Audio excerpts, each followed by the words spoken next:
Good evening and welcome to News 2. Filling in for Sandra Guman Singh, I'm Stephanie Shalana Brown. Our top story tonight, Hurricane Irma and her aftermath. After tearing through the territory as a Category 5 storm, residents on St. Thomas and St. John emerged to a landscape of devastation and destruction. Shaken but not broken, here are several first-hand accounts of some residents on St. Thomas' experience. Good morning, this is Elizabeth Dennis reporting for TV2. We're here with Joy and Calfani. We're in the content area of St. Thomas, USVI. And Joy, can you just tell us what happened here during the hurricane for Irma? It was actually a horrible experience. It was very frightening. As you can see, it's a lot of damages. I was scared, terrified.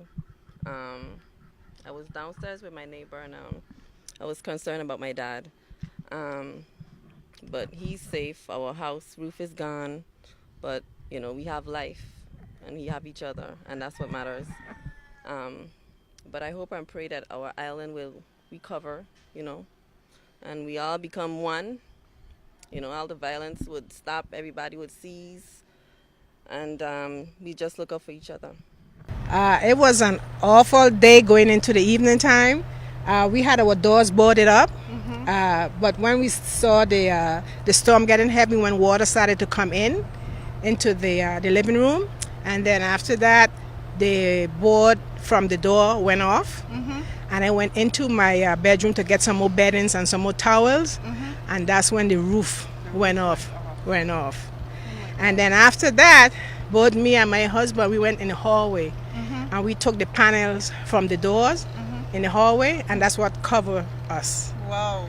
And after that, stuff just started dropping on our heads.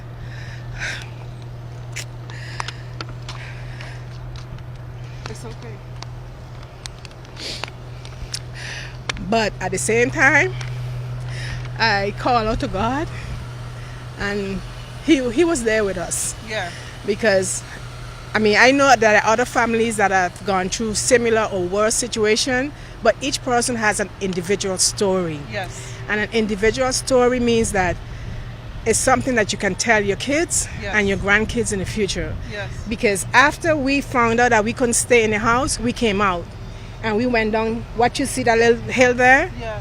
And we stayed against the wall with pads on our head. Yeah. Nothing else to cover us. Yeah. And after we realized that it wouldn't stop, we came back up without shoes on into the house. And by that time, the front door was off. Oh, yeah. I see it there. Yes, the front. On the floor. Yes, the front door was off. So then we decided to go into the bedroom. So we said we can't go because all the stuff is there. So we ended up in the kitchen. Yeah. He took a corner, where the refrigerator was. The refrigerator started to move, and we started to hold it with our feet so it doesn't move, right? But it kept moving because of the wind. Wow. And so we ended up in one corner, and my husband ended up in the next corner where the refrigerator was, on the floor, underwater, chill. It's bad. It's an experience that I think I wouldn't forget. Yeah. And it's good to say that you have a story, but sometimes when I look at the housing community in front of me, and that's devastation also. Yeah. It's really, really bad, and people have lost their lives there, and we have ours. So I'm very thankful to God, and thankful for the prayers of other people, because I'm sure the whole island was in prayer. Yeah. Thank you, TV2's Ensor Colon and Via's Elizabeth Dennis for filling in as our on-location crew. According to statements made by the United States Virgin Islands Commissioner of Tourism, Beverly Nicholson Doty, 2 cruise ships will transport visitors from St. Thomas on Tuesday, September 12th, from the West Indian Company dock at Havenside. Subject to any changes in sea conditions, the Norwegian Sky will leave the St. Thomas area at 4 p.m. and take passengers directly to Miami. Royal Caribbean's Majesty of the Seas is estimated to depart St. Thomas late Tuesday night for San Juan, Puerto Rico. A visitor information center at the Smoking Rooster restaurant at the Havenside dock was on deck to provide answers to concerned tourists earlier today. The commissioner reminds tourists that to ensure that they have a smooth boarding process, it's absolutely critical that cruise ships receive a manifest with personal details about each passenger. Each guest will travel aboard the ship needs to provide their family's name, their date of birth, ID, for example, a passport or a driver's license, student ID card. They also need to provide the city and country of their residence. And for non-U.S. citizens, you will need an ESTA or visa. You also need to provide an emergency contact or a contact information for a guest with a mobile number. Here's more from a representative of the Department of Tourism. Vessels will be bringing a number of supplies to the residents in St. Thomas and St. John. These visitors arrive at their various destinations, and as before that, we will be working to contact their various relatives based on information that we received as part of the registration process to let them know the estimated times of arrival in both ports, both in the Miami area as well as in San Juan. But the weather conditions, as you can imagine, have been difficult. So the exact departure times and arrival times may fluctuate depending on the weather conditions as the vessels make their way to St. Thomas and to the various ports. The passengers then will be making arrangements to their final destinations. In relief efforts, Tim Duncan, a 5-time NBA champion and 15-time NBA All-Star, as well as a native Virgin Islander, made statements published online at the Players Tribune informing of his ordeal as a young man facing the adverse effects of Hurricane Hugo in 1989 when he was just a 13-year-old young man. Duncan stated that Hugo was a Category 5, just like Hurricane Irma. Duncan shared an account of his mother and sister take him into the bathroom when they spent the rest of their evening while they endured Hurricane Hugo. As of today, Tim Duncan's relief fund surpassed the goal of raising $1 million to aid Virgin Islanders. Here's more from Tim Duncan himself. Hi, I'm Tim Duncan. Hurricanes are a devastating force of nature, as we all know. When I was 13 years old, I lived through Hurricane Hugo in my hometown of the U.S. Virgin Islands. It was something I'll never forget, and it changed me and my life forever. The U.S. Virgin Islands has been devastated again by this recent hurricane. My goal, with your help, is this. I will match donations up to $1 million for relief efforts in the U.S. Virgin Islands. Also, I'm hoping to raise an additional $1 million through this ask in relief supplies for this area. I hope that you will consider a matching donation, or anything for that matter. It will all be truly appreciated and directly put to the use of helping the people of the U.S. Virgin Islands safely and steadily begin rebuilding their lives. Thank you in advance. From the clerk's office at the District Court of the Virgin Islands, District Court on St. Croix is open. The District Court on St. Thomas is closed until further notice. However, personnel are available to hand matters arising on St. Thomas. Jurors who were scheduled to report at the District Court on St. Thomas on Monday are not to report. Please contact the St. Croix office at 340-718-1130 for assistance with any St. Thomas matters. The St. Croix Division of Student Services will register new and displaced St. Thomas St. John students at the relocated education headquarters beginning Tuesday, September 12th at 8:30 a.m. According to St. Croix Superintendent of Schools, Colleen May Williams, The new location is at 2133 Hospital Street in Christiansted. The relocation of the DSS office is due to lack of electric power at the Theodora Dunbavin complex site in La Grande Princess.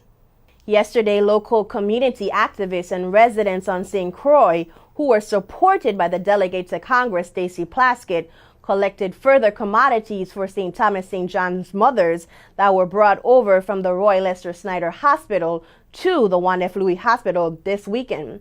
The neonatal department received an overwhelming amount of items to aid mothers and their newborns. The initiative was called Operation Babies. Here's more from one of the organizers. Post on Facebook after midnight, which would be the same day, that there was a need. Miss Faye John Baptiste, the nurse at the hospital, needed urgent supplies for moms that were being airlifted from St. Thomas and St. John over to St. Croix. And what really triggered me was where she stated that they couldn't even walk with a baby bag.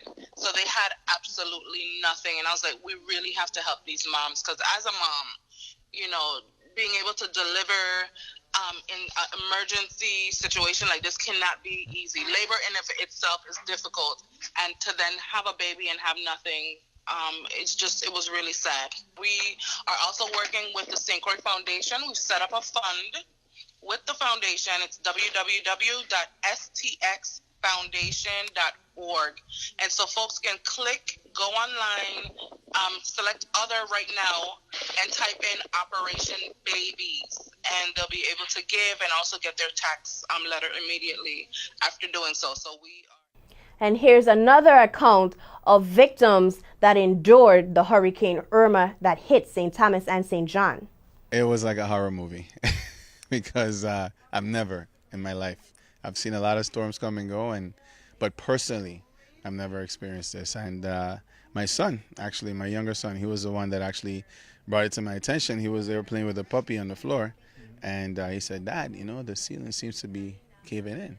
And I looked up, and I was like, yeah, it almost looked like it was breathing, you know? So that's why I said it looks like something out of a horror movie. And silly me, I went upstairs, went up in the attic to check to see if the attic windows were open, because I know that builds up pressure if it's not. And I saw the galvanized also kind of like bucking, you know, and I was like, what am I doing here? Am I crazy? So I came down real quick out of the attic, and I told my family, guys, I don't think this roof is going to make it. So I said, let's just grab our bare essentials, food, clothes, you know, whatever we had directly in front of us, our documents, and we just threw them into the room that's behind me. And about 30 to 45 minutes later, after the ceiling collapsed, Irma decided to take the roof for a ride. And first time I've seen a hole in my roof. I always wanted a sunroof, but not this big. You know? So it was pretty scary, I will say. But, you know, like I said, I have faith that the recovery process might be a little lengthy, because a lot of people are in similar situation as ours, but I think we'll get through it, you know, just fine. Have to be a little patient, you know, but with due diligence and doing what we're supposed to do on our own, you know, in time all the other aid and help will come, and I think we'll get through it just fine. In further support of relief to St. Thomas, One Incorporation changed their scheduled bake sale in Sunny Isle Shopping Center on St. Croix to a drive to provide aid to St. Thomians and St. Jonians. Lydia Rivera, the president of the St. Croix Central High Class of the 80s, Inc., spoke further on the commodities that were donated. We collected from toiletries, clothes, canned goods, baby diapers, sanitary napkins, laundry detergent. We were basically collecting anything and everything they bring to us. We send them off the same day. We made contact with the administrator on St. Thomas, because we just didn't want to say. We wanted to make sure we knew who was going to receive it and how they were going to be distributed. And we were told that Black Hawk Boat Shipping Company here in Gallows Bay, they collect for Vitima. So Vitima on St. Thomas will collect and take it to the distribution center, and they will sort them out and then distribute to the islands. But we're still collecting because people are still reaching out to us, so we're still collecting.